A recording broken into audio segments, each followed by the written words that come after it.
Matthew, how are you, man? Peter, good morning. Good to Doing well, my friend. Good to see you, and good to do this in person because last time we spoke, it was a remote one. Yep. And after one of the honey badgers. Yeah, but now we're able to do these shows in person. So I appreciate you coming to sunny Bedford and spending some time with us. Hey, man, congrats to you guys on the growth of the show, and it's just lovely. Thank you. Place you got here. Yeah, no, appreciate that, man. It's we're very lucky. We're lucky we get to speak to smart people like you, and I just get to ask the dumb questions and learn a bit from you. Go on. Come on, man. Your show is much better than mine. Smart as shit. There's a lot to talk about, but one topic that's gone a little bit off radar recently, but really shouldn't, is war between Ukraine and Russia, which I know you've got some strong thoughts on. I did an interview with Scott Horton, as you know. A tough interview for me to do because he has a massive recall of history, of which is very difficult for me to challenge because I'm not an anti-war advocate like he is, and I haven't spent years studying the history of war like he has. So I felt very passive in that interview. Yeah. At the same time, I did feel like he gave quite a bit of a pass to Russia. And to me, that's very reflective of the kind of debates are in public at the moment, whereby there is certainly I don't want to call it pro-Russia, but it comes across as pro-Russia, but kind of anti-West attitude, whereby if you show any kind of support for Ukraine in this situation, you're considered, I support the latest thing meme. But it doesn't sit comfortably with me because they're a sovereign nation that's been invaded. At the same time, there's lots of questions around the actions of NATO and Western nations and the provocation. And I don't always know where to sit between these two kind of arguments, but I know you have strong opinions. So I'm just going to let you tell me your thoughts on all of this. Well, yeah, I do have very strong opinions on this one. For listeners that are viewers as well that might not know, I am American, as you might tell by my accent, but I'm also Latvian, of Latvian heritage. My father's entire side of my father's family is from Latvia originally. So I've also been living there since 2006. I'm a dual national citizen. So, I grew up American, grew up in the Midwest, very, nice, positive childhood from some of those aspects, I guess. But, in Eastern Europe in the 90s when I was growing up, it was a totally different thing. And a lot of that is a lot of the problems that happened in the 90s are coming home to roost right now. So we have a lot of very, very strong feelings about it. I'm absolutely biased. I wouldn't dispute that. Also, as I said, I'm from the Midwest, though, so we like to start with a few disclaimers. So I'm going to do that. All right. We always do that. Like I said, definitely, I don't want to go too far off the reservation as far as like history or whatnot. So definitely ask me if you have questions. We can make it more of a back and forth. But I would say I actually reached out to you guys regarding Scott Horton's interview as well, because I think that though I probably have way more in common, and you and I probably both have way more in common with someone like Scott Horton, chairman, director of the Libertarian Institute, editor of antiwar.com, than, say, I don't know, Joe Biden or Trump, all right? Like any of these very far off political figures, we can still have very, very different views when it comes to something like personal sovereignty of your nation, sovereignty of your land, your liberty. And surprisingly, like you said, there's this sort of pass that's given to the other side, strangely. So anyway, I want to say, even though it's probably going to come off that I'm quite anti this libertarian view or this classical liberal view in the U.S. that Scott Horton espouses, I'm definitely not. I mean, it's definitely sort of I enjoy the philosophy. I love it. All right. Do you think, sorry to jump in, but do you think it's, Scott is presented with quite a conflict in a situation like this because he's obviously very anti-US imperialism, very, I listened to his interviews with Tom Woods.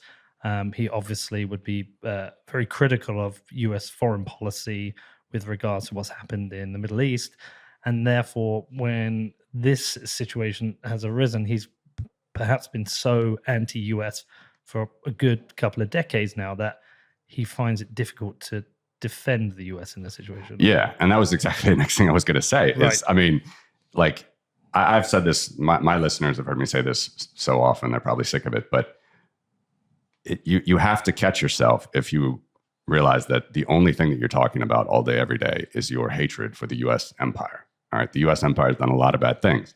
And I would continue what I said before about agreeing with him. I absolutely did not support the baby Bush invasion of Iraq and Afghanistan. All right, Cheney, Bush, Rumsfeld, all the bunch of them, finishing up his daddy's war, all of those things, very controversial and very much put the United States in a bad moral footing as it goes to what Russia is doing with Ukraine here. We were the ones that invaded those countries.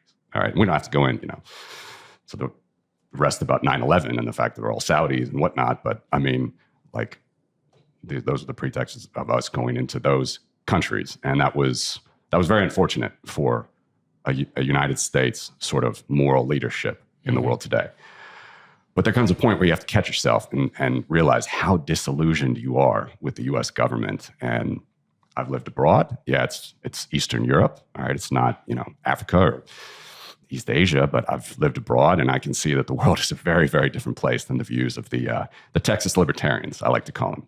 A Texas libertarian is a term I also use. Scott happens to be from Texas. He also is a libertarian, chairman of the Libertarian Institute, so it pretty much fits him. But I promise you, this is not solely directed my views at Scott here. That's not my point either. And I guess the last sort of main disclaimer that I was thinking about is, like, we're talking about national defense here. We're talking about the hard problem. As David Friedman said, this is the hard problem. He said that for a reason. This is the pretext that any government throughout history has used to invade another government. And Russia has always used this as well, because all you have to do is say that our citizens are suffering some human rights abuses, or our citizens are suffering persecution. And then you can go in and take that land that you want, that you say that some of your citizens or people, in this case, Russians living in Ukraine or ethnic Russians living in Ukraine, they're being persecuted against. So we need to go in and protect them. And that's absolutely the view that Putin has taken with Ukraine. So I think it would be useful to just give a little bit of the historical context for the people who don't understand perhaps what happened after the fall of the USSR and what's happened to these countries in Eastern Europe. I've spent a bit of time. I've been to, obviously, Latvia and Riga, but I've also been to Lithuania. I've been to Estonia.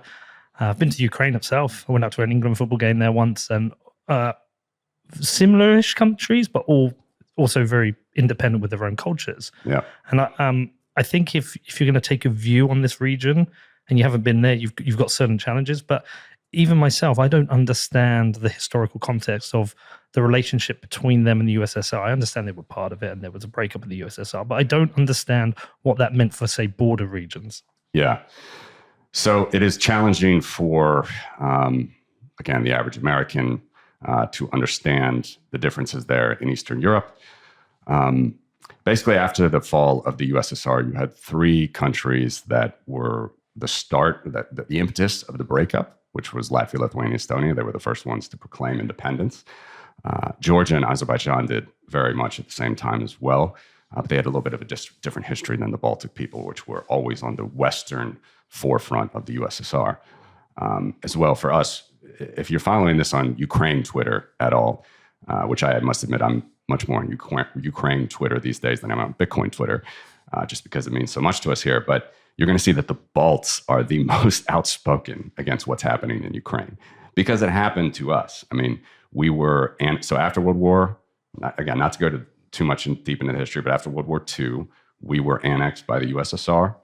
That was an illegal vote. 100% voted for the Communist Party. Everybody in the West said it was illegal. There's something called the Wells Declaration, which is Secretary of State at the time. He made a declaration. Basically, the Baltic countries have been illegally annexed by the Soviet Union. Just a couple weeks ago, Latvia and probably Estonia and Lithuania celebrated 100 years of unbroken diplomatic relations with the United States. You might ask yourself, if we were part of the Soviet Union for 50 years, 40 years, how did that happen? It's because they never recognized the annexation of the Baltic countries into the Soviet Union, which is very important. And it's very important that liberal democracies, Western free people, continue to do this. It's very important what's happening in Taiwan right now. in South Korea, wherever. I mean, we have to protect the idea of liberal democracy. And that's a very hard thing for, again, a Texas libertarian to think about, where you just want to kind of chill out. And I'm all for, if you want to take the non-interventionist view of the world, take the non-interventionist view, remove yourself from NATO, all that stuff. From a libertarian standpoint, I wouldn't have a problem with that. But I think then you're going to have to start talking about, okay, what's the role of the U.S. government there? You know, are you going to talk, how are you going to do it? You're going to have secession or all these things. And I like those ideas. Those are great philosophical, another disclaimer, right? I love talking about these philosophical ideas. But in the year 2022, we are like, who knows? Are we 1,000 years from where all of us are going to have private personal property, private money, private defense agencies, private insurance? Are we 500 years from that? I don't know. But I'm not going to stand to see Ukrainian babies, little girls. I mean, I have a daughter now. It's sickening. Little girls being raped in Bucha, people being shot with their hands tied behind their back, mutilations. Millions have been forced to flee Ukraine, and millions have been deported to Russia. So whether you're talking about the tens of thousands of deaths, hundreds of thousands of lives ruined physically from the bombings, the shellings, or the millions of displaced persons, we are not going to let that happen again. The Balts have been through it, and the Western world left us. Like, the United States didn't ignore that. I mean, my father, being an American Latvian, his grandparents fled right during, after World War II. They were displaced persons in Germany, as many were. Some went to the UK, some went to Australia, some went to the US. But you had millions of Eastern Europeans fleeing precisely the area we're talking about with Ukraine, because after the horrid atrocities of the Nazis, people just forgot about the horrid atrocities of the Soviets. And again, that's a challenge for libertarians to think about, like, what might you have done or what could you have done? I mean, don't forget, Churchill wanted to go all the way to Moscow. He wanted to go because he saw how bad that they were. Okay. The average libertarian in the US would say, no, hell no, we're not going to spend more American lives on that. We're not going to do it. But you lost a huge faction and generations of people behind the Iron Curtain. Wealth, everything was just fell behind. And so that's what the Soviet Union was. That's what it was all about. That's what it was so amazing to have the Berlin Wall fall. And we were all a part of that. The Balts led the way. The Balts peacefully led to the breakup of the Soviet Union. There were only a few murders.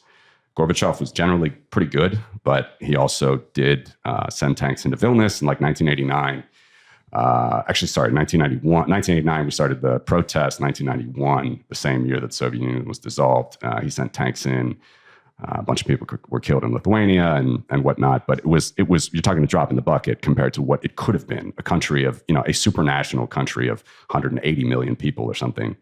I've been to Vilnius. Dissolved peacefully. Yeah. So I am married to a Lithuanian. She's actually of Belarusian origin. I've worked in Estonia many times. So I got, labas. So I got a lot of connections all around the Baltics, and I got a lot of friends in Ukraine.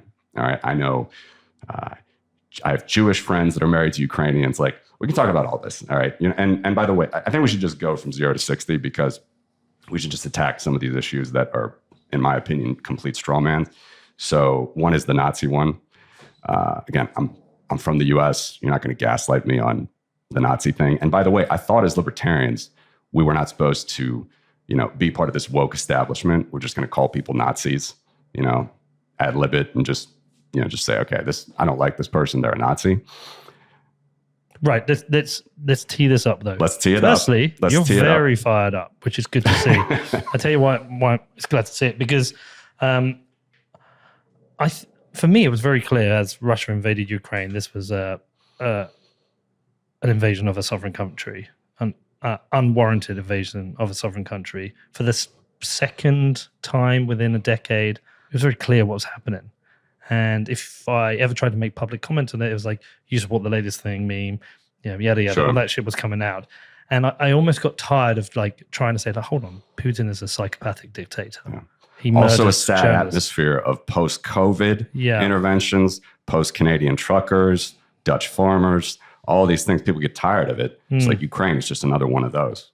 But But for me, it's very clear what is happening here. You must defend a sovereign nation when they're being invaded by an aggressor.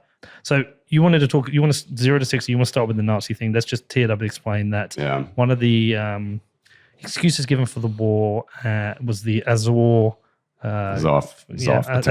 battalions, and the problem with the existence of Nazis or Nazi groups within Eastern Ukraine. Yeah. Country with a Jewish president. Exactly. Cannot be, more understated there. But that's the scenario. That's the storyline. And unfortunately for people like Scott Horton, got on your show and saying basically the same thing. Another interesting one, though, was when he was debating Bill Kristol. All right, the neocon, not a fan of Bill Kristol. I absolutely, when you're talking about the U.S. invasions of Iraq and Afghanistan, again, I agree with all of the arguments that he's putting forward there. I agree with his arguments against Bill Kristol. But we're now talking about a Russian invasion of Ukraine.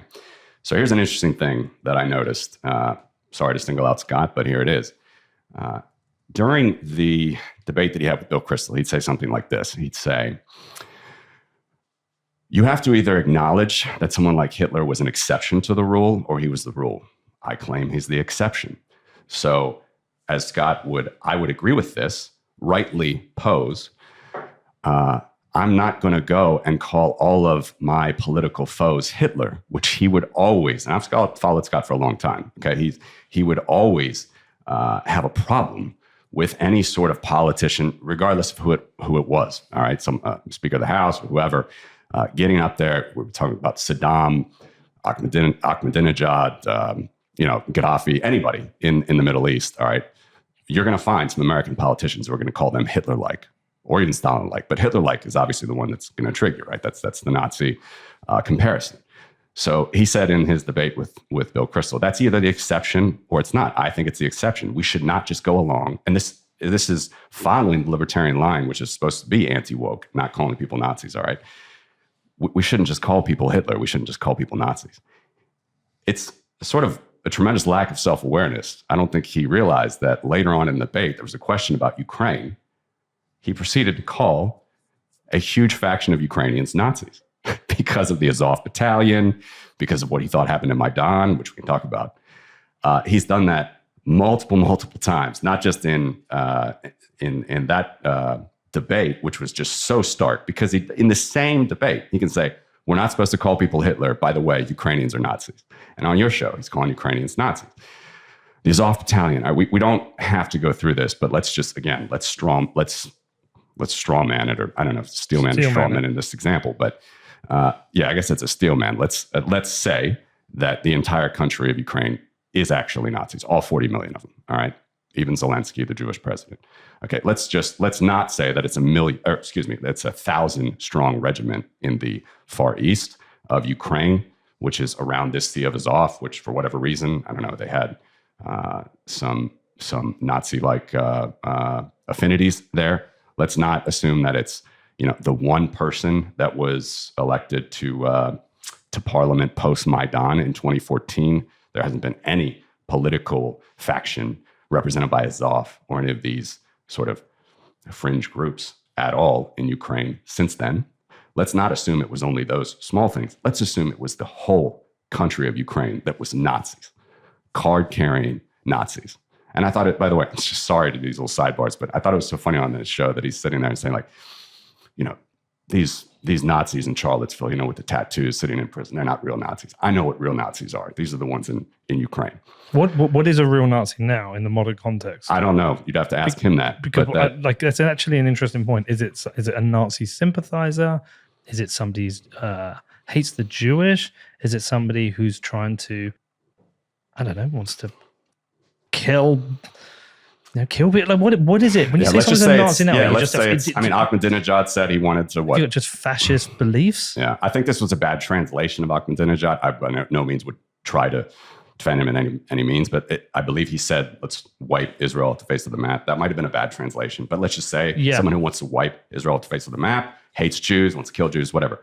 Let's presume that Ukraine, a country of 40 million people, which has much stronger and longer Catholic from the Polish-Lithuanian Commonwealth, which we're going to get into, Catholic roots, then they do even Eastern Orthodox roots, which is more of an anti-Semitic branch of the Catholic Christian Church, the Eastern Orthodox branch of Christianity, which basically just lives on in Russia now.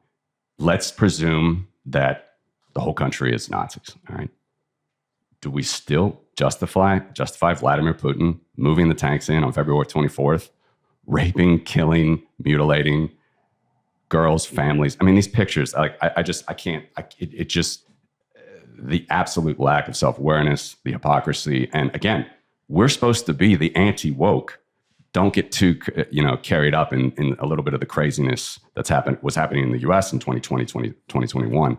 But you just forget all that for Eastern Europe. You forgot it. It's a different place to you. It's something that only exists in your mind. They're just a bunch of Nazis. So I don't know if I explained the complete hypocrisy and lack of self-awareness that I see there, but that's what I see. I see everything we've been saying. You need to defend a country that is being invaded.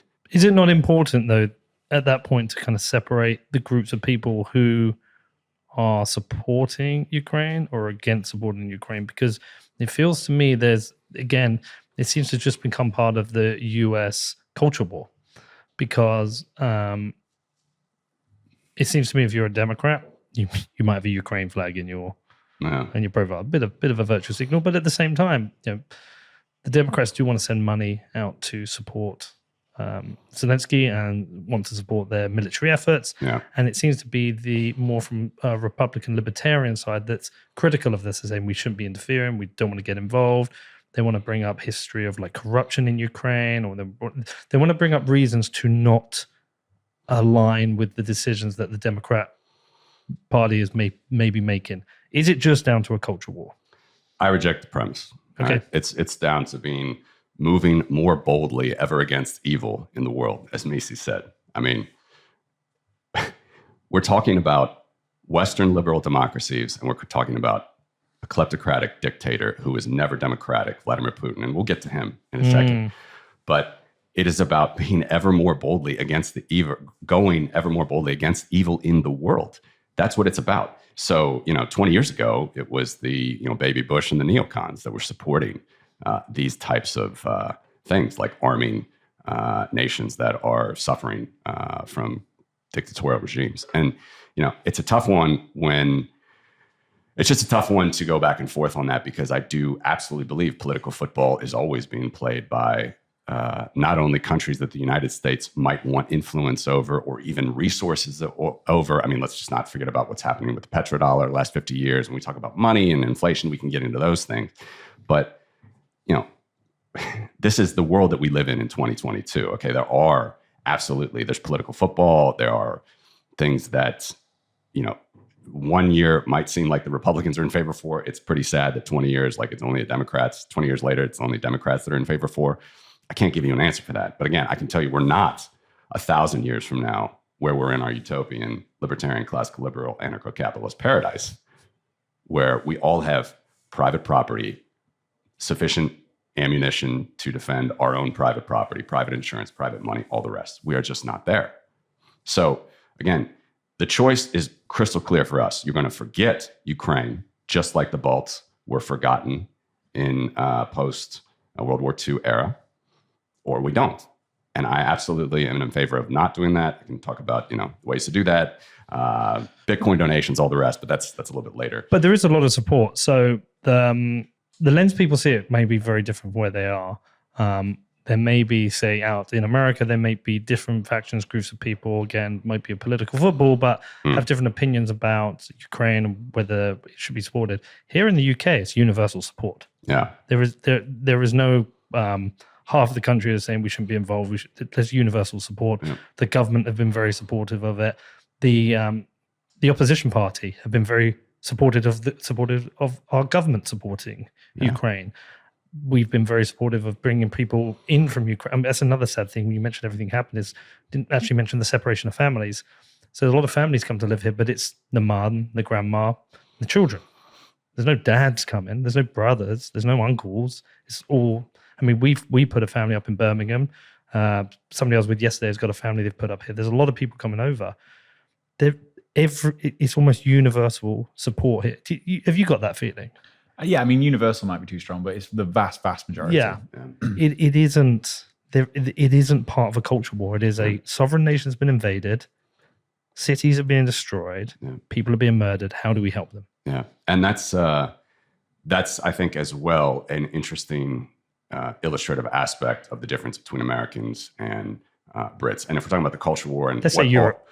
Europe. Let's say Europe, actually. And if we want to take it further with the culture war and whatnot, I mean, if we want to talk about the philosophy that I like reading, Austrian, libertarian, anarcho-capitalist philosophy, whatever, I mean, it's just interesting that a lot of those people are centered in Texas. So you got the Texas libertarians that really, really care about these things. And they're just like, okay, non-intervention, let's build up our own war chest. Again, things that I understand, but, you know, not to belabor the point, like we are talking about sovereignty of an independent nation in a society where we said never again. We said never again after World War II. So that's the important point there. And then as well, I think another reason why Britain is so forceful on this is because you have a historical precedent of trying to keep the peace in Europe. I mean, the UK declared war on Nazi Germany on September 1st, 1939, when the Nazis rolled in the tanks. It was a bright, beautiful, sunny day in Berlin. No German had a clue that what was happening on, you know, in Poland, which fell in a month from Nazi Germany after it was carved up between the Soviet Union and Nazi Germany. Balts followed in 1940.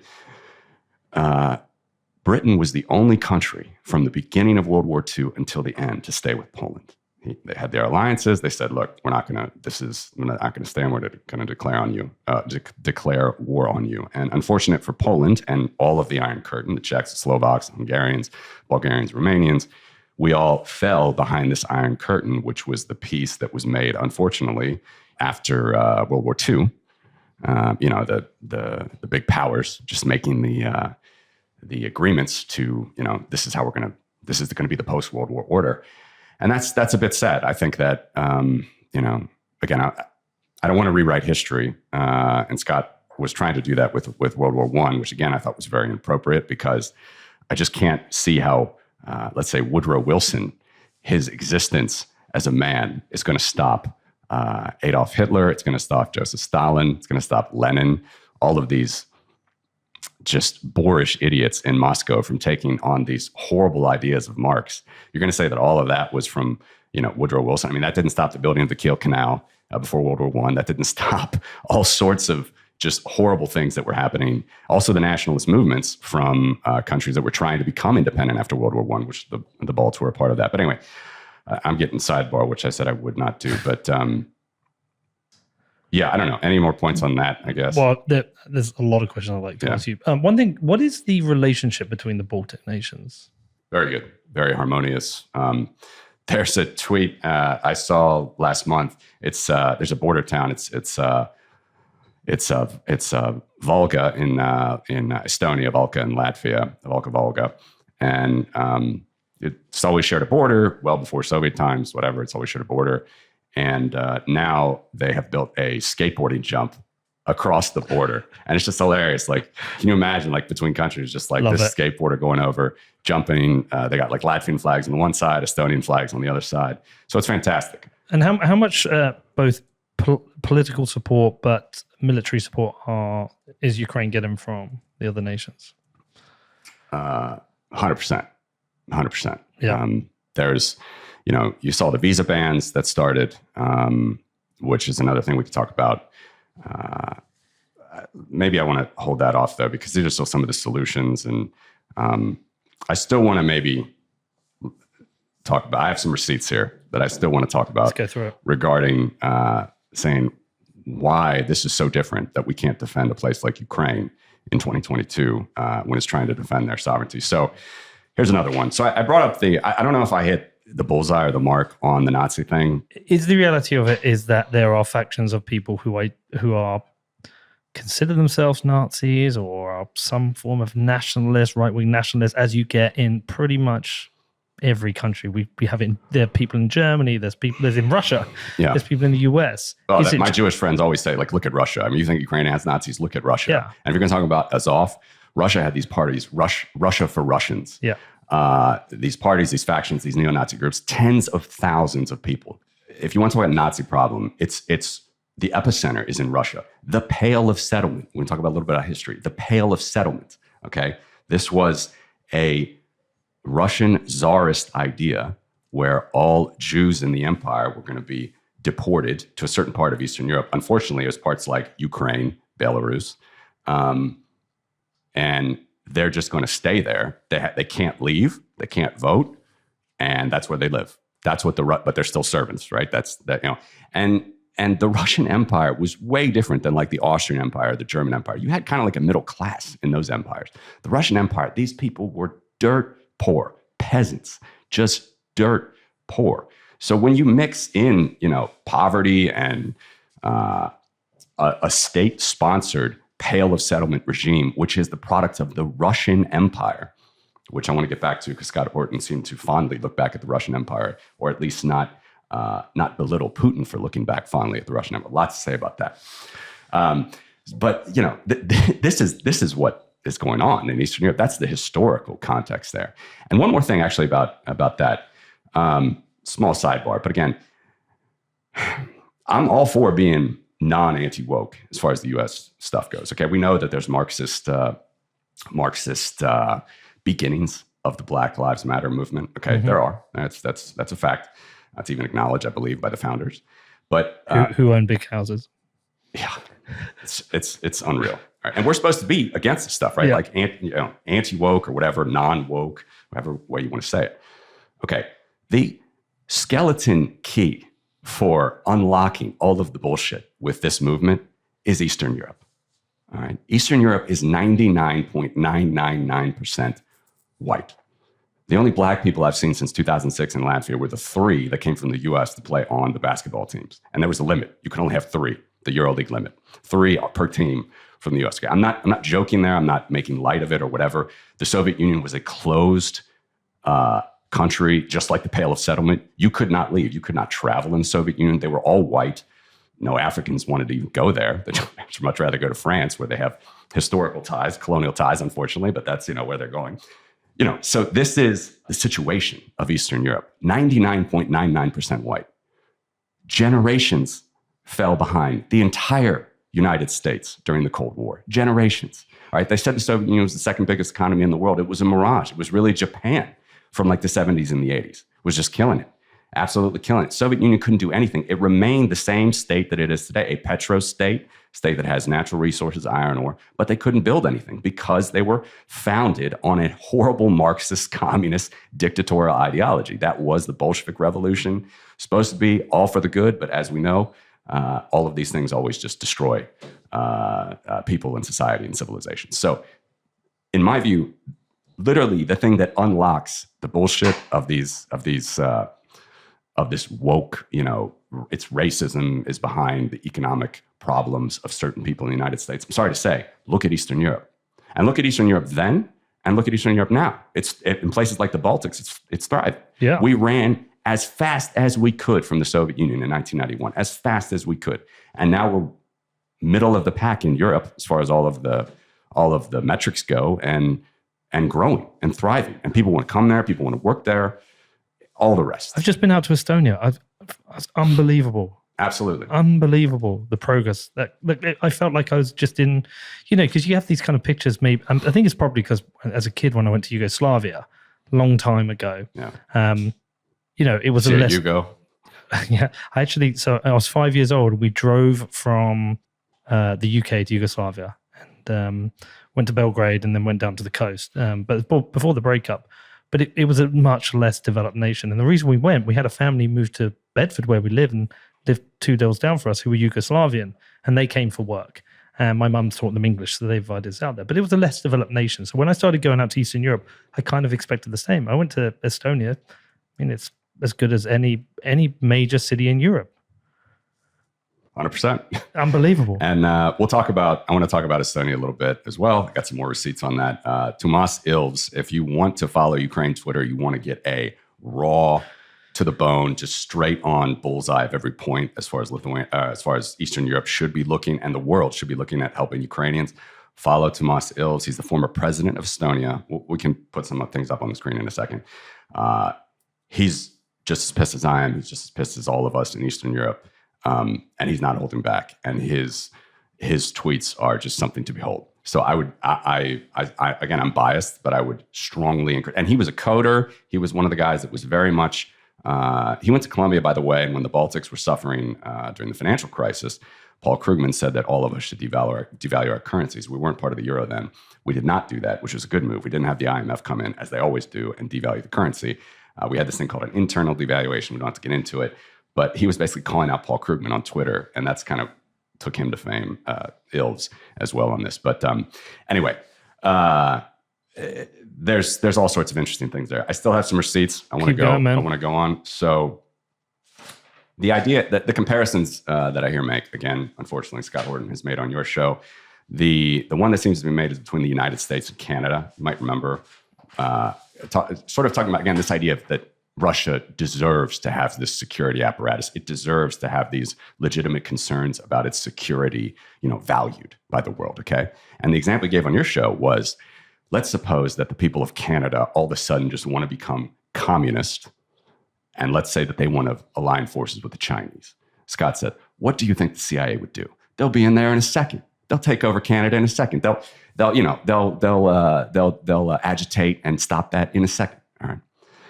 That sounds like a nice example, except that's, first of all, besides being absurdly unrealistic and unfair to every single Canadian and acting like they don't have agency or have a brain, that's not the example that he has used in prior years. Okay.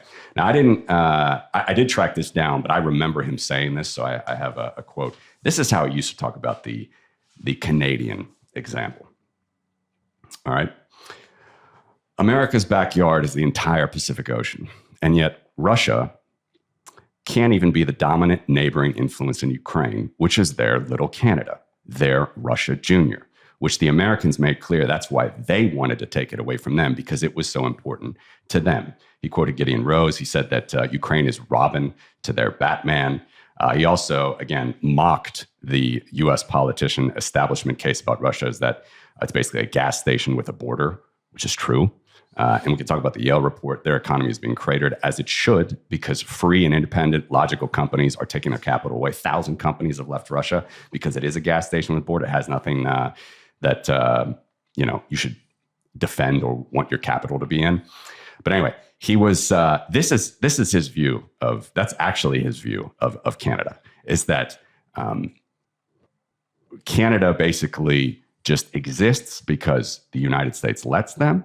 It's the Americans' little brother. It has nothing. It's basically just let's be honest. All right, I don't believe that I'm misinterpreting him at all. He believes that Canada basically exists security-wise because the United States lets them. All right. The more appropriate example you can say, the only appropriate example you can say with the United States and Canada would be if the United States today in 2022 invaded Canada. That would be the appropriate comparison between what's happening between Russia and Ukraine. It has nothing to do with Russia's security interests. Russia's worried about NATO, which we'll get to NATO in a second.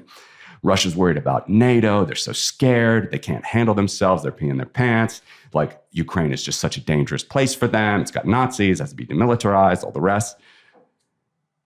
Do you see the absurdity of that statement? So he's changed his rhetoric. His rhetoric used to be, no, sure up, Canada exists because we let them. That's what he thinks of Canadians. That's what he thinks of Canada. And again, that's absolutely packed around his disillusionment with the government and the empire. I get it. I'm not saying that the United States doesn't have problems with its imperialistic means.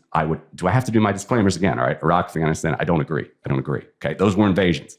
But this is an invasion too. Why do you defend this man? Why do you defend him? All right, so let's do the next one. All right, so basically here he's now steelmanning the establishment case. This is from the Tom Woods Show, episode 1689 in July 2020. All right, he is steelmanning as he thinks the political establishment of the United States, which is always wrong, says about Russia. He says, they think, this is revanchist Russia, the return of the Russian Empire, if not the USSR, Putin is the czar, and he essentially wants to reconsider all of Eastern Europe if we don't stop him. Everything that Russia does is, quote, Russian aggression. Everything that America does is defense of democracy and purity and freedom and loveliness and probably Jesus and other things that you like. Of course, it's nonsense. That's what he said. Goes on. Putin does stand for election from time to time. He says Hindenburg is actually the best comparison for you. We'll be sad when he's gone. We don't know how good we've got it. We've got essentially a very stern right-wing Republican in charge. He's not a complete anti-democrat. He is a strong man, but he has a parliament and regular elections, and he's not naming himself czar and this kind of thing like in the fantasies. That was from 2020. All right. And this kind of, you can superimpose these words. Doesn't matter if they come from Scott Horton on Tom Woods or any sort of American empire loathing classical liberal that just all they do every day on the show all day is talk about how bad the US government is. You can superimpose those words on any of them. But I would just ask you, do you think that he was correct in that assessment, or is the more correct assessment, God forbid, the mainstream establishment view of Russia at the time in 2020? I think some people are so disenfranchised and disillusioned with central government and mainstream news and media that whenever there is a commonly held view, they have to look for an alternative. There has to be something wrong with it. It doesn't matter whether it's Ukraine, whether it's COVID, whether it's whatever it is. There seems to be and it was like the alternate meme. It's like, I oppose the current thing. Yeah. And I think the most credible people are never in one camp or the other. Yeah. They have opinions, which is case by case. Yeah. But I think we've got to this point that people are so disillusioned now, and they've built an identity around being counterculture, counter political, whatever the counter political party view is, and counter the media opinion. So if the media are supporting Ukraine and the governments are supporting Ukraine, well, there must be something wrong here. There must be some corruption. Zelensky must be corrupt. Yeah. There must be Nazis. There must be a reason other than Putin is a psychopathic dictator invading a sovereign country. And it's become a real problem because I think people have become, I don't even know how to put it, but it's kind of like irrational in their views on what's going on in the world. Yeah. 100% agree with you. 100% agree with you. But I'm stuck in this place where, like, in the cohort of the people that my show goes out to, there's a large group of people where I try to have these conversations with them and I get laughed at and memed at. And I'm like, what the fuck is going on? How are you not seeing what I'm seeing? And my assumption is I'm in Europe. I'm a European. Sure. Okay. We get on pretty well. We're quite civil out here. It's a different culture, a different way of life. I think America's built on friction. And that's okay. It's a different way of doing things. Yeah. It's built on that friction. I think we're just built on a different culture where we try and figure out how to get along. I mean, the scars of World War II, I wasn't a fan of the EU, but we built a way to live in harmony and work together. And, I can go to almost any part in Europe and everyone just gets on. It's like Europe's quite nice.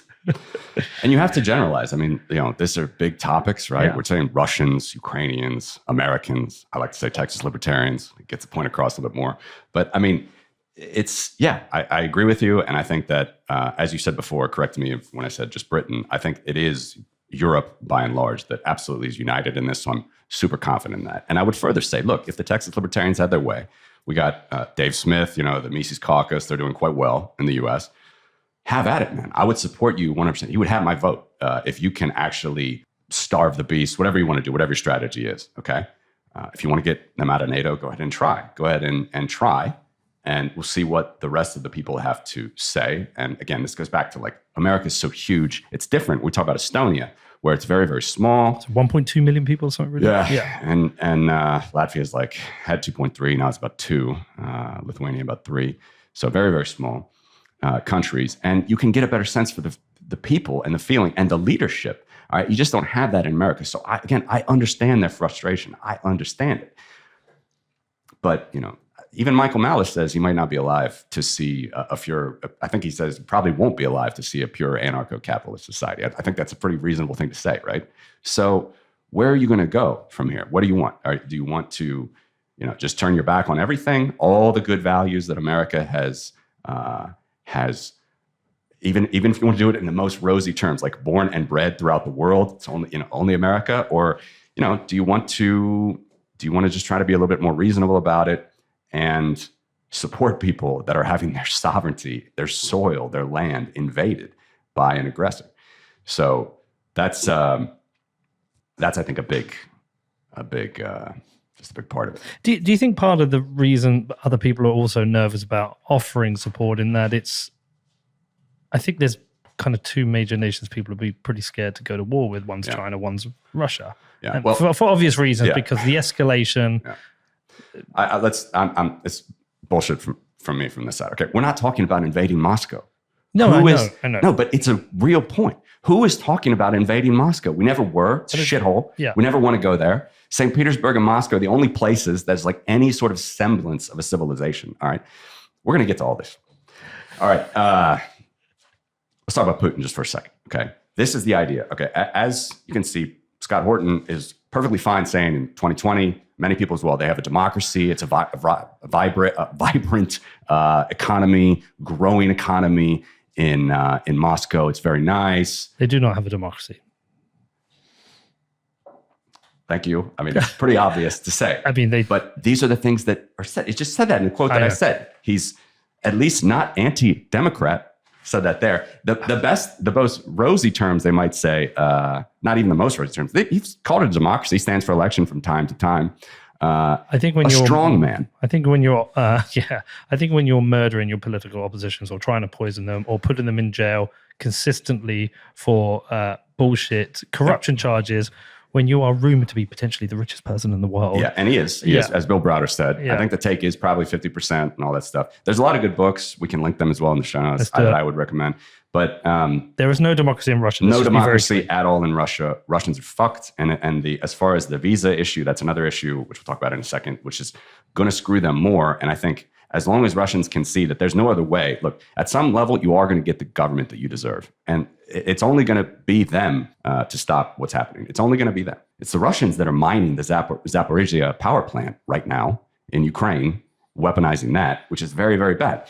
Anyway, quickly on Putin, just because people still don't understand who Putin is. Lex Friedman's a good example. All right, this guy grew up in the Soviet Union. For the very early part of his podcast, I would listen to every comment he had about Russia. He thought that Putin was like just this naive kind of wannabe diplomat who was trying to gain self-respect in the West. But he was a little bit naive about the way that Western politicians would treat him. He was a good guy. Yeah, he had his connections to the intelligence agencies, but he was just a little bit naive. And that's it took him a long time of, being scarred and rejected by the Bush administration. A lot of rejections by the Obama administration, a lot of things like that. It took him a long time to get to where he is now, 22 years later. Not true in the slightest, all right? Russia's never had a democratic election. Yeltsin, complete just madness in the 90s. The oligarchs reelected Yeltsin in 1996. The oligarchs, Boris Berezovsky, Gusinski, Chubais, all these guys, they got him reelected in 1996. In 1999, Putin is appointed prime minister, and then he is appointed president immediately at the end of 1999. Boris Yeltsin resigns. He has one election, which is still disputed by most international organizations that it was wasn't ballot stuffing. And then every election since has always been disputed by international organizations that it's not legitimate. Okay. And again, we're not talking about blockchain stuff here. This is meat space. You are going to have to use multiple frames of reference, multiple pieces of proof to prove something. You can't just run a hash and make sure this is what happened. It's just not how it works in the real world today in 2022. And all organizations have said that Russia has never had a legitimate election, at least since 2004. But basically, 1996 wasn't legitimate, or nor 2000, in my view. And there are other organizations that said the same about 2000 as well. And in 96, the oligarchs elected him. In 2000, Vladimir Putin he privatized. Actually, he nationalized. He took for himself, but he nationalized by the government. The most critical private news network is called NTV. It was owned by an oligarch, Gusinski, in the year 2000. That he was he took it back from him. Gusinski was one of the oligarchs that got him elected. In 2001, Boris Berezovsky, he was another of the oligarchs that got him elected. He took his news channel, the entire network, the entire television network he took in 2001. In 2002, 2003, he starts taking aim at Mikhail Khodorkovsky, who's now in exile in Switzerland. He was in jail for 9 years, 10 years, was freed just before the Sochi Olympics. He took his ill-gotten gain. We can talk about the oligarchs in a second, but let's just leave them aside. His ill-gotten gain business for sure. I mean, he was not innocent in the way that he got the business, but he was the largest, most successful oligarch in Russia, had the largest oil business by far in Russia, private held oil business in the world. Putin took it by 2003. Do you remember when Navalny was taken in January of 2021, I guess it was, and the day... Put in jail. Yeah, put in jail. Went back from Germany. He was poisoned by Novichok, which Russia loves to do to its dissidents. Never says them by name. He used to call Navalny the German patient. Couldn't say him by name because, why give any credibility to people that are going to stop you? Never would say him by name. He was scared of him. Tried to poison with Novichok in Russia. Got better in Germany. Went back to Germany. Was arrested. The day that Navalny was arrested in Russia, his team released a massive, important video, which I recommend, the Putin's Palace. This is not a surprise to... Have you seen this? No, I've not seen it. You've got to see this building. It's like a like a Russian. It's like a Bond, a Bond lair. Like the baddie in the Bond movies. Search it up. This building's... What's it called? Putin's Palace. Putin's Palace Should be the English translate. The video is released in Russian. Later, they release an English version. There's subs on the Russian version. It's definitely watchable. We'll put it in the show notes. It's incredible. Yeah. And so this was not a surprise to me. Anybody who follows Russia, we know that he's been building this, for years. But what I did not know, and they showed in that video, do you know when they started collecting the lands? The FSB owns the land. It's like the size of 20 Monacos. And Russia does not have a big Black Sea coast. It's like the main cape on the coast. Like everybody knows that it's there. But, it's the open secret, right? The FSB owns the land. Former KGB, they own the land. There's a no-fly zone over it. Do you know when he started to work on this project? I have no idea. 2003. What? You'll know because it's got the two big spines that go up. I'm just struggling with the internet at the moment. Okay. I mean, I'm trying to find the right word to describe Vladimir Putin. It changes, my insults change every time. But I mean, a devil honky cunt. I mean, I don't know how to explain this guy. There's nothing redeemable about this guy. He's not a Democrat. He's not a Republican. He's not for democracy. He's a thief. And he's a bad one at that because everybody, good in the sense that he succeeded for now. Good on him. Congratulations. Putin, you've only fucked your entire country and the whole world hates you and your economy's cratering, finally, as it should have been. But we have been warning about this for decades. All right. I don't want to go too much off the road, but one more on NATO. Just one more quickly on NATO. You got something? So when I watched that documentary, what was the connection with that? There's the judo instructor or something. Do you remember that? One of his friends that takes his fortune. Yeah, I mean, who's he? Honestly, I don't remember the judo instructor, but there's this cellist, Roel Dugan, who is a cellist in the Moscow Symphony or whatever, from St. Petersburg, originally childhood friend. Maybe he's in St. Petersburg Symphony. Sorry if I got to fact check me on that one. But he is a cellist and he's richer than Jay-Z. So he's a billionaire. I mean, it's comically bad if you would just push the veneer a little bit.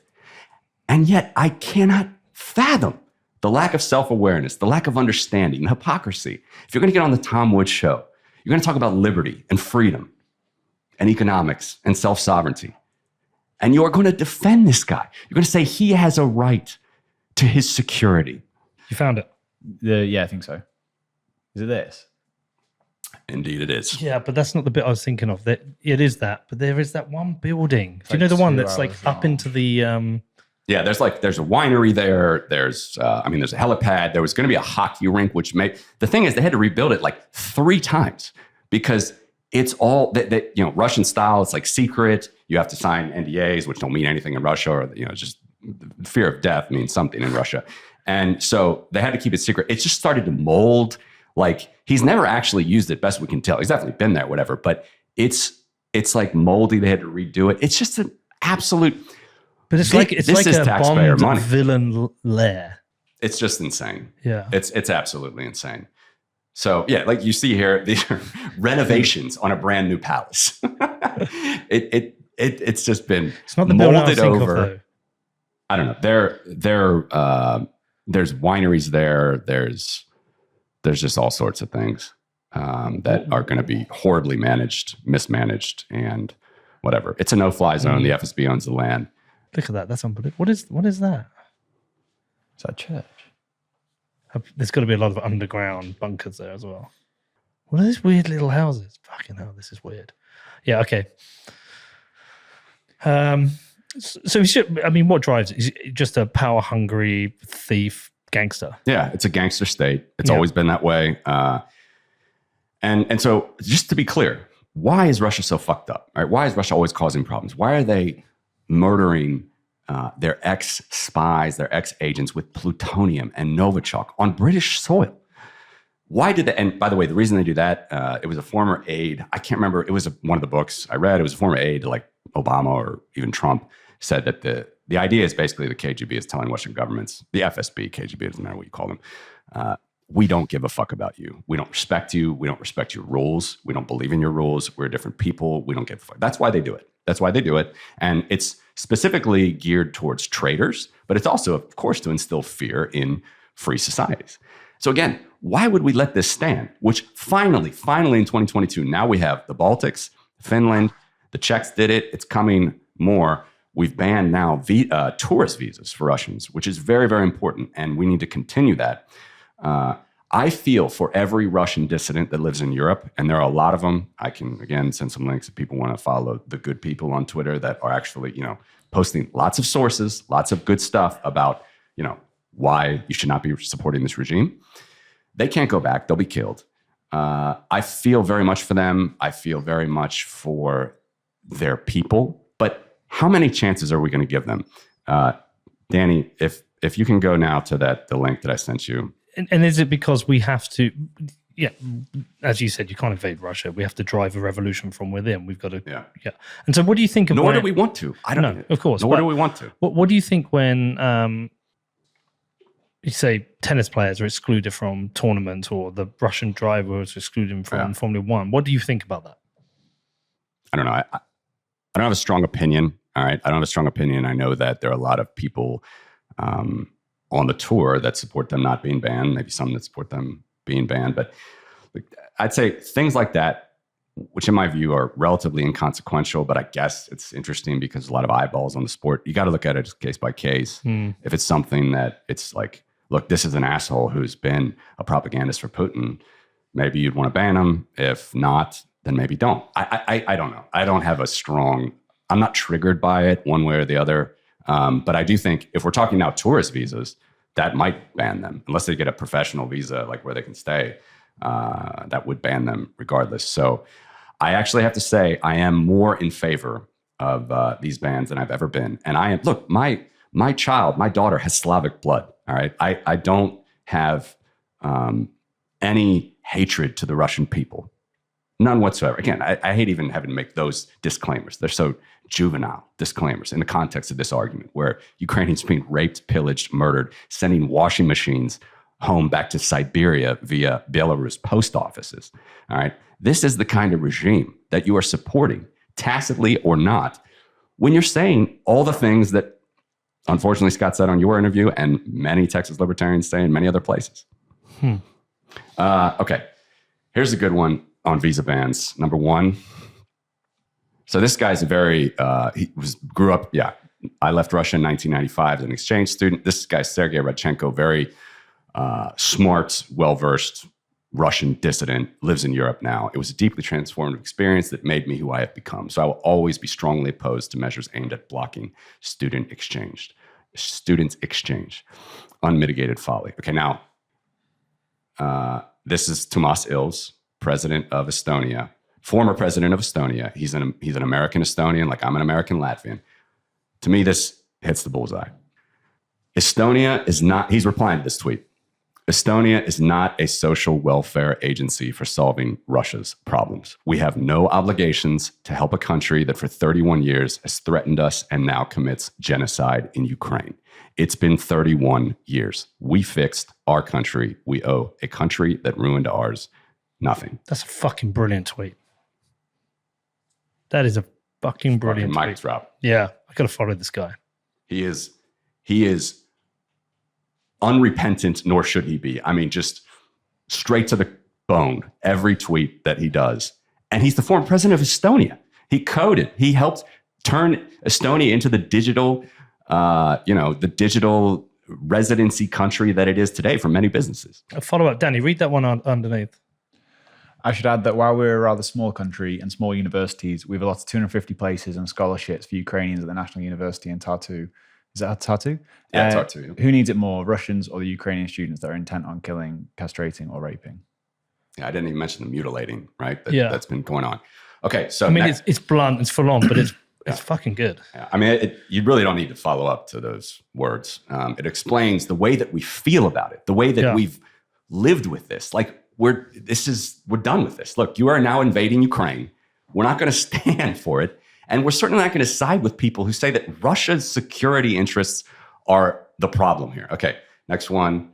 Ilves on Russians giving up Estonian. This one is fucking brilliant. All right, now, Russia for years has had a program. Do we want to, is he tweet is quoting first? Is that important? No, okay, so this is, again, there's an insane video that I can't tell if it was, there's parody on this video. I can't tell if it's parody on parody or if this was actual parody, but it's the most insane video that was circulating on Russian Telegram saying like, Russia is great. We have no cancel culture, cheap electricity and water, beautiful women. Meanwhile, they just show two girls, like little girls running through the field when they say that. I can't tell if it's parody or not. And then they say, we have Christianity, no cancel culture. And then at the end they say, winter is coming, move to Russia. It was circulating on Russian Telegram groups. I love that. Yeah, we got vodka. Always got to have vodka. Economy that can withstand thousands of sanctions. Time to move to Russia. Don't delay. Winter is coming. That's exactly how the narrator says in the video. It's fucking odd. That's an odd way to end it. I can't tell if that's parody, but there's definitely a parody of that one. Look, beautiful woman. There's a woman. They got. All right. She is beautiful. Anyway, no, but before, did you see the children running while they're saying? I mean, all right, all right. Now, Russia. But who's this for? This was on Russia Telegram, and is this apparently this is for Europeans because Russia's so fucked. They want to say, "Oh, we're actually not so bad. Move to Russia, help our economy get back on its feet." No cancel culture, but we'll murder journalists. Yeah. It says state-controlled Telegram channels won't stop bragging about this video. Anyway, it's not really actually the point, but yeah, to tee this one up for Mills for the audio, listeners of the show here. Again, actually, here's an interesting thing: when the Soviet Union ended, some Russians, so Estonia and Russia are unlike Lithuania. Lithuania is fairly homogenous Lithuanian, so this is another reason why they're like fierce critic of everything Russia always have been. Estonia and Lithuania have always been a little bit more balanced on a state level because we have a significant Russian ethnic minority population, about 27%. Okay, and they were all transplanted in during the Soviet Union, which again was an illegal occupation. All these things need to be taken into account. Again, in post-Soviet Baltic countries, Latvia, Lithuania, Latvia and Estonia in particular, Lithuania to a minor extent, and the rest of Eastern Europe as well. Russians that were transplanted in, it was now free Russia. Like you could travel. We had a now Russian state. Yeltsin was supposed to be turning it around, all the rest. So there were programs by Russians to get native Russians in these other countries, the supranational state that was completely fictitious and transplanting all these people in, to get them to move back. Not many people wanted to go. That's something to take in mind. And also Russia was just at the time also admitted that they were not prepared to do much for them. Now here he's talking about, Ilves describes exactly the program I'm talking about. Russia for years has had a program paying Russians abroad to move home. In some 20 years, a stunning 5 moved back from Estonia. 5. Unless I am mistaken, after some months, years, 3 wanted to come back to Estonia. Now, I don't know the stats on Latvia, but I know that the phenomenon is exactly the same, okay? So look, this is the bullshit, the naivete. Why was Lew Rockwell 10 years ago saying Russia was such a vibrant, beautiful place, democracy, full of hope and peace and everything? Because it's absolute bullshit and not true. This is the reality. All right. In Latvia, there's a small town called Daugavpils, about 100,000, mostly ethnic Russians. Okay. That's where they've lived and congregated, whatever. You couldn't sell them a Russian passport. All right. They are Russians. They are Russians. Some of them are old believers, which means they came back before the Soviet Union. But anyway, you could not sell them a Russian passport. And if you said, look, if Vladimir Putin came to one of these Russians with a passport and said, please take our Russian passport and exchange it in from your Latvian passport, they would tell him to fuck right off. These are Russians in Latvia, Russians in Estonia. The proof is right there. It's right there. This is the reality of Russia and how Russia's near abroad, which is a Putin term, right? About he needs to protect his near abroad. This is how they look at him in reality. So why is there so much division around the border regions then? And why was there so much conflict? I watched a documentary recently. There was a lot of hostility between Ukrainians and Russian Ukrainians around the Donbass region. Like, what was that division that was being stoked? Is it historical division? So now we can get into Ukraine a little bit. Ukraine proper, where it's pre even 2014 invasion. This is going on for 8 years. Its pre-2014 invasion borders in Ukraine, not counting Crimea, was always ethnically Ukrainian. Okay, it was always, even in the Donbass, it'd be like 56%. I think was the last census that was ever done. It was never a below majority Russian. It is true, though, that in the Donbass, in that area, they had more trade with Russia. They were coal mining towns. They just had, the Soviet Union, like you're always speaking Russian anyway. They didn't have really a Ukrainian identity the way that Western Ukraine has. So just to be clear, they are ethnically Ukrainian primarily in that region, but not by much, okay? So, how these things came about, I mean, they came about post-Maidan, which we can talk about as well, because Scott Horton thought that was all started by Nazis and by the CIA. Post-Maidan, the Donbass had You should probably explain what Maidan So Maidan was the Euromaidan yeah. revolution that happened in 2014. I was there. Many of my friends were there. It started in November of 2013. It moved into February of 2014 and eventually culminated in a few things. It was the ousting of former President Yanukovych of Ukraine, where did he flee? Did he flee to Syria, Italy, New York? No, he now lives in a multi-million-dollar penthouse in Moscow. Okay, so was this when they had the snipers up on the Heavenly 100? Those were his people, right. His security services that shot them. Was the conclusion of that event. And I was there. It was the most. I'm not an investigative journalist or whatnot. I just, have a humble podcast. I have friends in Ukraine, but I can tell you that being there it was in February of 2014, it was the most that I've ever felt I was close to a war front. It was extremely tense. So what happened is like an Occupy Wall Street, but it was Occupy Maidan. Maidan is the Freedom Square in Ukraine. It was basically occupied, and it was a real thing. Okay. About 1 million Ukrainians came to Maidan and all around Ukraine during that time.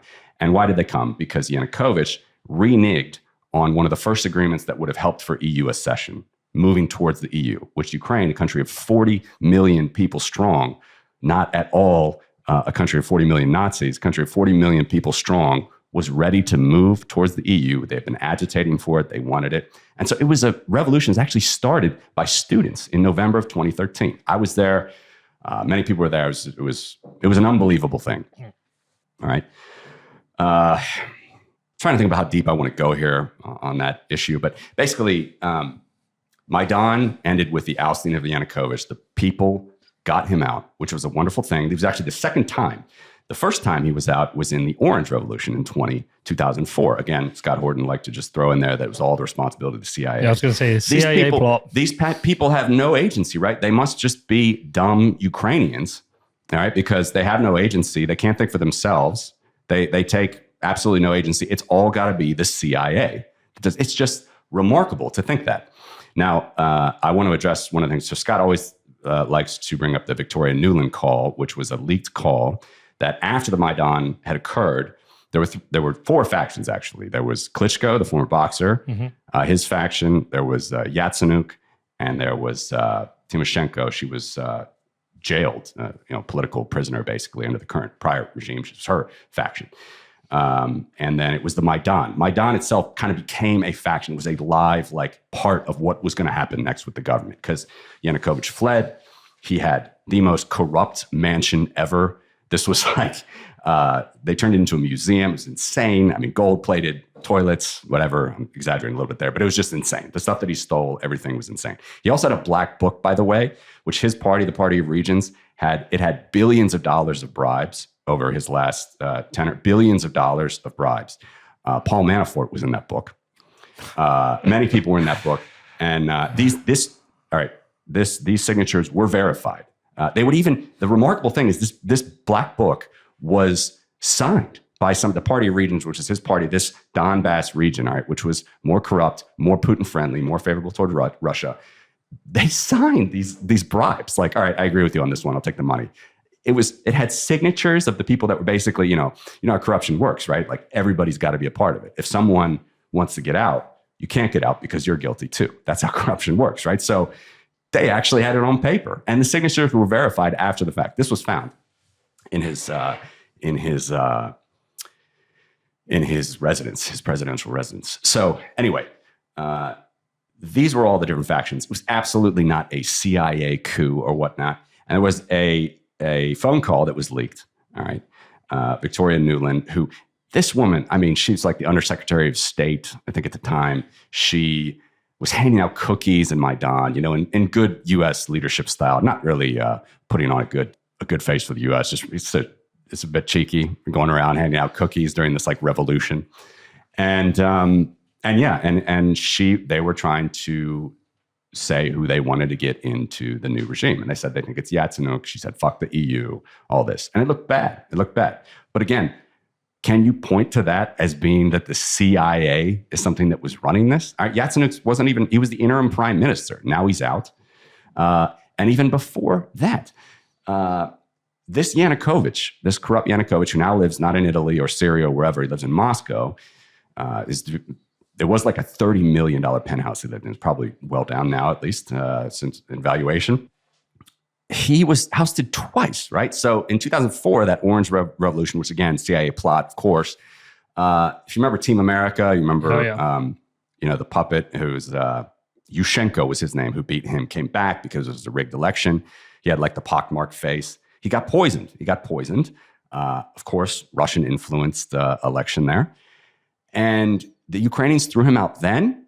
They got back in because there was a lot of Russian influence in that Donbass region. And then the Ukrainians threw him out again in 2014. Look, is it perfect? Is it an ideal society? No, absolutely not. I can't tell you that. But there was a clear movement from Ukraine, a country of 40 million people who had agency, who wanted to move towards the West, wanted to move toward Europe. There was a clear agitation for that from everyone, from students, from everyone for 30 years. And look, in 2014, they almost made it happen. And that's what sparked the revolution. And then since then, it's basically over for Ukraine. Now it's officially over. And as far as over, when I say it's over for Ukraine, I mean, they're never looking back as far as big brother Russia. All right.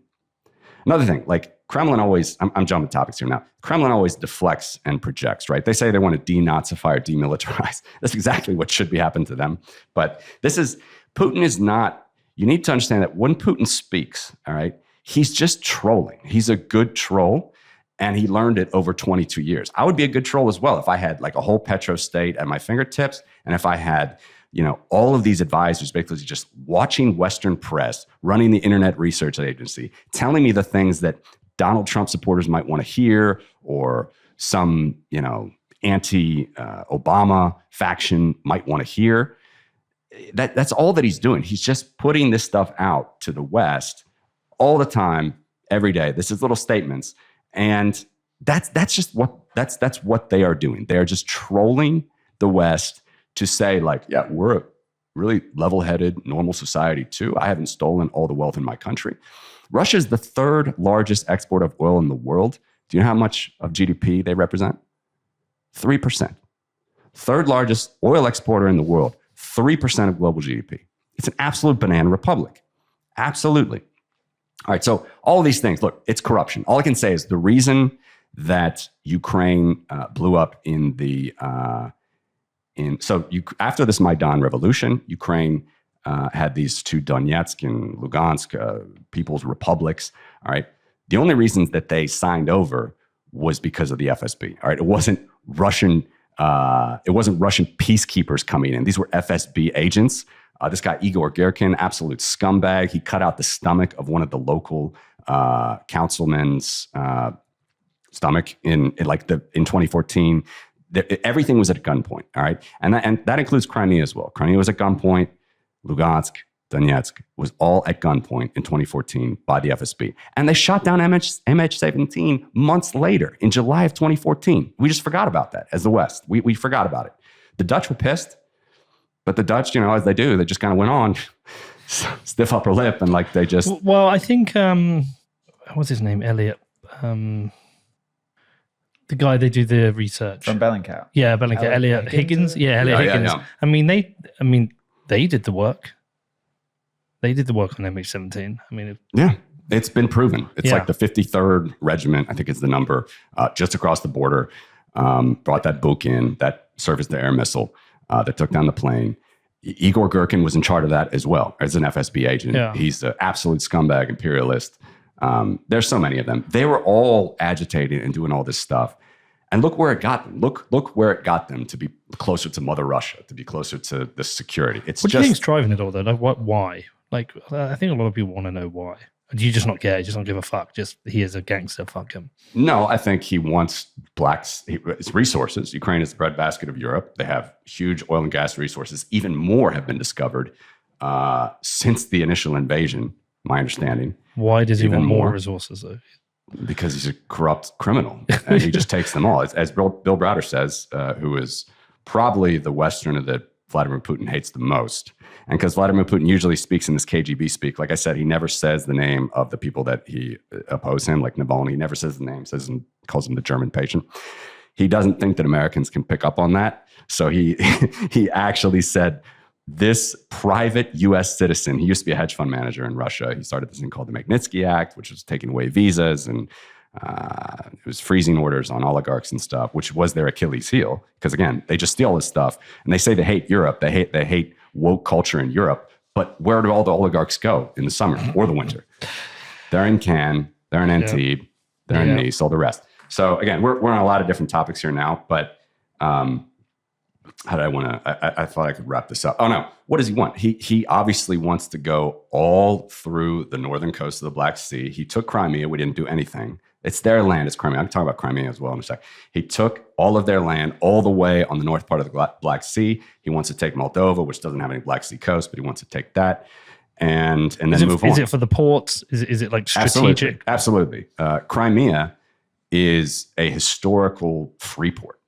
And another thing, like this was another thing, Scott, unfortunately said on your show, is like, there was only 5 people that like this just enraging faux effete care that he was putting towards the people of Crimea. He was like, you know what? 5 people died. I'm really sad for those 5 people that died, but that's all that happened. It was a very successful takeover of Crimea. It's not their land. It's not their land. It's the Ukrainians' land. The Russians took it. Again, the only Canadian U.S. example that makes sense, that Scott Horton should say, is if the United States tried to go and take Canada. We're not going to do that. You can talk all you want about the empire that you hate or the deep state or the CIA or whatever. It's not their land. They have some agency. Okay, so Crimea.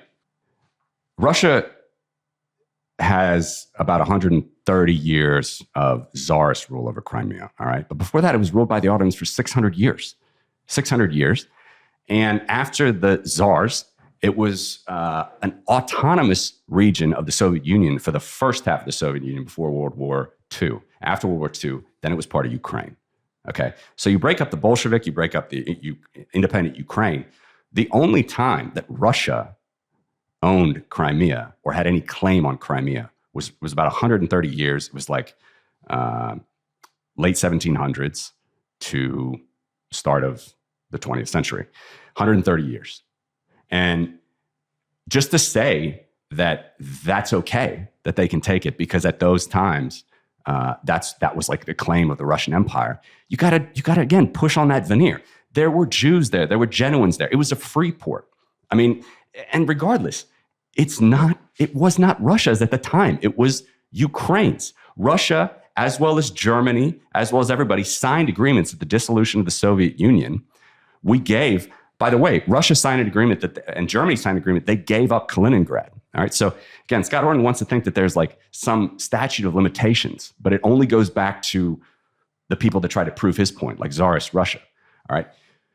Tsarist Russia had the Pale of Settlement, the most anti-Semitic group of people in Europe was under Tsarist Russia. And you're trying to make all of these examples to prove your point about the most despicable people of any part of Europe. All right. And when in reality, let's talk about the statute of limitations. Lithuania and Poland had the biggest state in Europe for 500 years. All right. Latvia and Estonia did not. They were more like tribal states. They were more, I don't know, they were tribes that kind of under more of the German Empire most of the time. But Lithuania absolutely was not. Lithuania had the biggest state for 300 years in Europe, from about 1300 to 1600. And then from 1600 to 1800, it was a Polish-Lithuanian Commonwealth. It was the biggest state in Europe before or since, other than the European Union. So what do you want to talk about, like a statute of limitations? Those are the people that were governing Ukraine. And by the way, when you talk about like who's governing at that time, like it was just to pay your taxes. It's not like Putin was running, or not Putin, like the Tsar. Sorry, I get Putin and Tsar, I'm confused a lot, but it's not like the Tsar was running around, and like just mutilating people and doing things that we've started to do in the 20th century. People could do their business. People, it was a very, the Tsarist sort of idea is a very like, it's not like there's a light touch, let's say, okay? But regardless, Tsarist Russia gave you the Pale of Settlement. The Polish-Lithuanian Commonwealth, if you want to go there, was much older, had more of a dominance of Ukraine than Russia ever did, and they were free. The Jews were free there. The Catholics were free there. This was Lviv, Lemberg in Germany. This is and Kiev as well. All of that was for 500 years. 500 years, part of the Lithuanian Grand Duchy, then the Polish-Lithuanian Commonwealth. And Scott Horton thinks that we need to focus on 130 years of Tsarist Russia for Crimea. Have you reached out to Scott? I have been tagged by listeners of mine to debate him. I have said that I would. No response. I'd be happy to. You maybe have to go to Texas to do it. I don't think it could be done remotely. I'd be happy to. Okay. It's a lot. I mean, it is a lot. I mean, look, and you're fired up in the most impressive way. I mean, me and Danny have just like, it's a terrible subject, but at the same time, like we've been just looking at each other and then just in agreement that this is the right show to make. I'm glad you reached out. I'm glad you came and did it.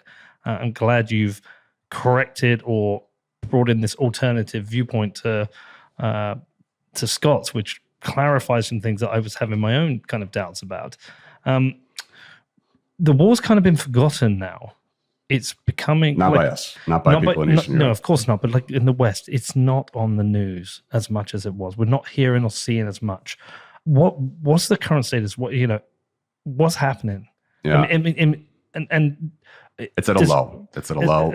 The front, this sort of a summer lull, I guess. They're regrouping on the front of the West. Most of the fighting's in the South. This Kherson city, which is right bordering this bridge, which has basically been destroyed by these HIMARS systems that Ukraine got from the West, which is very good. So Russia's now in danger of going any further. They can't resupply. They have to make pontoons and stuff over the Dnipro. These reports that we've seen of the number of troop deaths of Russians and planes destroyed, are they accurate, or is that a little bit of propaganda? Because like 30,000 troops have been killed? It's been 30,000 for a while. The numbers were higher at the beginning, I thought, and then they slowly they've ebbed more slowly now. There's absolutely propaganda from the Ukraine side. I mean, the fog of war, absolutely. I would also encourage our listeners, or your listeners, to listen to my show. I interviewed Peter Todd in April. I respect Peter a lot. Peter has Ukrainian friends, and I noticed Peter was like liking everything that I liked. Okay. And I was like, wow, because there's a don't trust, verify guy. I need to talk to him about what's going on here.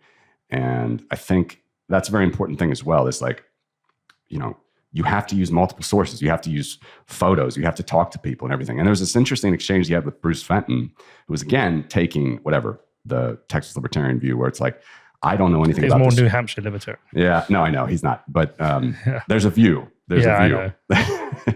I'm going to keep using. I like Bruce, though. I like Bruce a lot, too. But I'm not, again, everything I said about Scott's views are specific to this issue. Yeah. Doesn't mean on other issues we don't agree. When we talk about people's lives, you're going to be fired up about some of those things. Bruce was arguing with Peter, saying, I have no idea what's going on. I don't know where to look. I don't understand any of the pictures. I don't know anything about this people. I don't trust the news. So Peter was explaining, look, if you are interested to learn, go to some of these sources. These are places that I found trustworthy, this and that. And look, again, this is a don't trust, verify person. And he talked about this on our show as well. I was very happy with the interview. He actually said it was like, one of the more important interviews he did. I agree, based on the subject matter. But the horribly ironic thing about that discussion that they had was that was the morning of the Bucha massacre being unveiled to the world. That was just before. So again, like, you can sit by and say that you don't know anything, you don't know anything about it. There are plenty of resources there. Bellingcat is a wonderful resource. Mm-hmm. Wonderful people there at Bellingcat. Absolutely wonderful. You can donate. A great organization, I think, is it's Lithuanian. It's called Blue Yellow. They've actually been there since 2014, as this war in Ukraine started in 2014. And they have a good organization, but there are plenty of, set you up Telegram chats, people that are willing to help. If you want information, you can absolutely get it. And I think that's an important thing to keep in mind as far as how to go about this stuff. It just doesn't work with don't trust, verify, nor should it, right? What's the Bitcoin ethos? It's like very little things are going to go on the blockchain. This stuff certainly isn't one, and nor can it be. When the U.S. administration talks about sending $40 billion of funding, of which I don't know how much of that is actually funding for Ukraine, there's a lot of rejection of that. It's like, we've got our own domestic issues. Why are we sending so much money? Part of me was thinking, well, at times of war, you should help the people who deserve help. If my government was going to be sending weapons or money to help people defend themselves against an aggressor, I'm not opposed to that. But I understand certain people are. What opinion do you hold on that? It's a hard problem, war. It is the hard problem. And I think that if we are going to talk about, like, one of my friends is like great European libertarian, let's say, he doesn't like to use the words the West. Just like, call us liberal democracies, call it what it is. We know the values that we stand for. And if your nation is under attack, that's all we can do is try to help you defend it. And this, you can stretch this very far, all right? Like Taiwan, all right? What's happening with the Uyghurs? I mean, Kamath, Polyhapatia, remember that one? Nope, tell me that. No one cares about the Uyghurs? Oh, the Uyghurs. Yeah, I know about the Uyghurs. No one cares about the Uyghurs. So Chamath. Yeah, Kamath. Sorry, Chamath. Sorry, Chamath. Yeah, Polyhapatia. it's below my level. It's below my line. Yeah, fuck that guy, though. No one cares about the Uyghurs. Yeah, see, again. What an absolute. No, but he's a fucking asshole. He's absolutely an asshole. No one likes him. Rich, privileged VC. Self-loathe. Yeah. I mean, absolutely. Fuck that guy. But I can't even start with this like below my line or above my line stuff. Everything. You need to be moving more boldly every day against evil in the world. So whether it's Taiwan, the Uyghurs, Dave Smith said something interesting on some pod, I can't remember. He's like, when you're talking about like shoring up your defense as America, and then talking about what are you going to do when say China takes Taiwan or whatever. He's like, look, I mean, we got to stand by and watch. And I'm like, I don't think that's the right answer. I mean, there's a lot more that needs to be done. whether it's, unfortunately, you know, it doesn't mean that I'm allied with like plastic Nancy Pelosi, who just goes there and, you know, her son is like on the board of some semiconductor company or whatever, which, by the way, Chamath said, oh yeah, I'd care about much more what happens with Taiwan because they're semiconductors than I do about the Uyghurs. He said that. Yeah, probably to do with his investments. Unbelievable. Yeah. Unbelievable. Yeah. But look, I mean, and Dave said, you know, what are we going to go into Seoul? You know, if China, you know, helps North Korea take that, maybe. I mean, what are we talking about here? We're talking about saving and standing up for democratic, classical liberal values around the world. Liberalism. Like what? No one is talking about invading Moscow. How many times I have to say it? Defense, not attack. No one is talking about invading Moscow. Yeah. Taiwan does feel like a particularly difficult problem. Yeah. And I mean, I tried to think what's going to happen there, but it's an escalating situation and it worries me. I don't see a scenario where the US or Europe goes to war with China. I think we probably will stand by and it will happen like it did with Hong Kong. I think it just will happen. I don't, like, what are the alternatives? Going to send warships there? Don't know. I mean, look, I want to be part of something that does defend Taiwan. I've been there. So the people are amazing. It's a great place. But like when you play it out, what is the scenario where you do defend Taiwan? Yeah. It's like, you know, do you make compromises? You're like, well, this is when you let go of the invaded soul. It's a different. I don't know. I mean, I'm just a guy who asks simple questions to smart people. What do you think?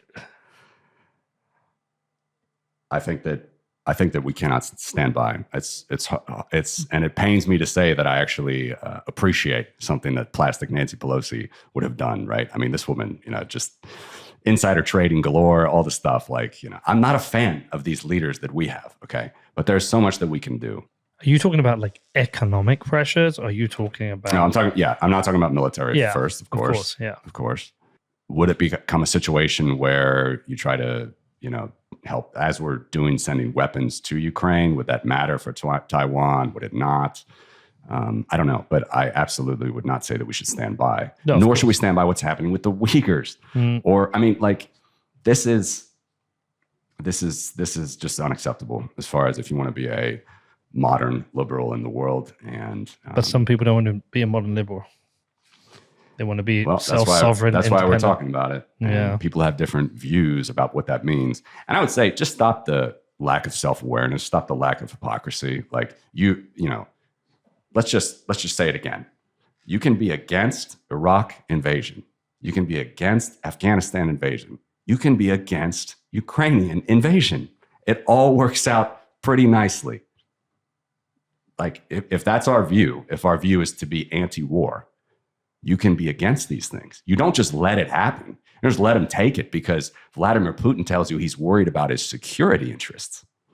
And by the way, he was wrong. He also said that the Baltics joined NATO in 2008. They did not. They joined in 2004. 2004. Think about how long ago that was. 18 years. A lower level infantryman, or maybe even a higher rank, all right, was barely a twinkle in his daddy's eye at that point. All right. Do you think after 18 years, the NATO argument holds that NATO is why? Remember the NATO argument? That was the big thing. That was the big thing a couple months ago. There was the agreement in they weren't going to expand NATO into. It was never agreed. Well, Gorby said it. It was never agreed. Yeah. The not 1 inch that Baker said. There's a great book called Not 1 Inch.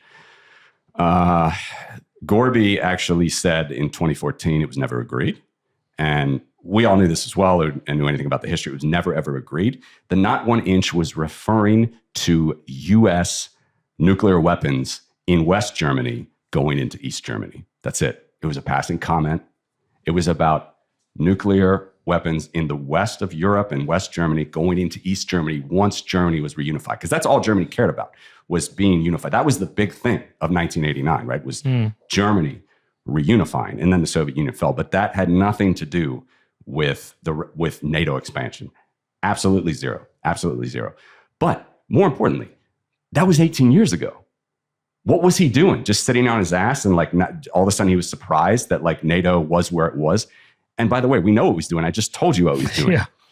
You know, in 2000, 2001, 2002, 2003, he was stealing He's a corrupt asshole, cunt, motherfucker, honky. And this is what he was doing. He's not anyone to be like, championed or feeling that, we should really think deeply about what this guy means. It's a falsity. And the NATO thing as well.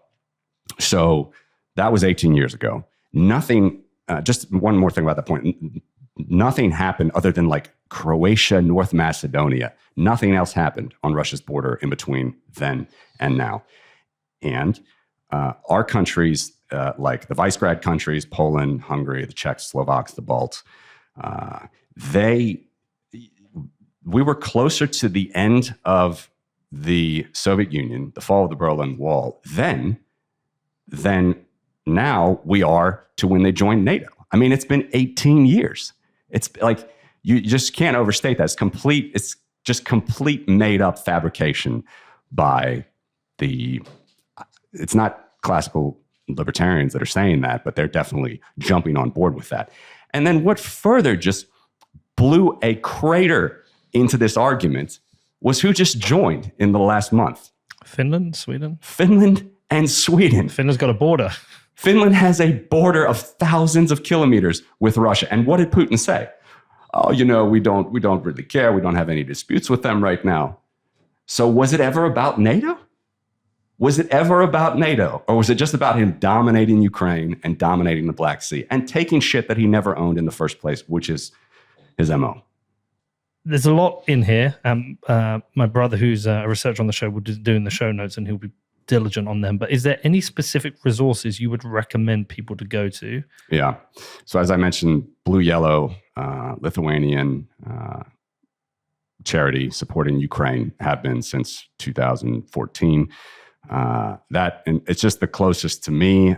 Lithuanians are just Herculean in what they're doing. They're some of the fiercest critics of Putin's invasion, Putin's war, all the rest. So I would support that organization just because I know for a fact, talking about what you can know and verify, I know for a fact through friends and whatnot that resources are getting where they need to go. There are plenty of resources and pages, I should say, where you can donate Bitcoin to Ukraine. It's fantastic. Absolutely do it. I would encourage everybody to donate. You can donate anonymously or not, or however you want to do it.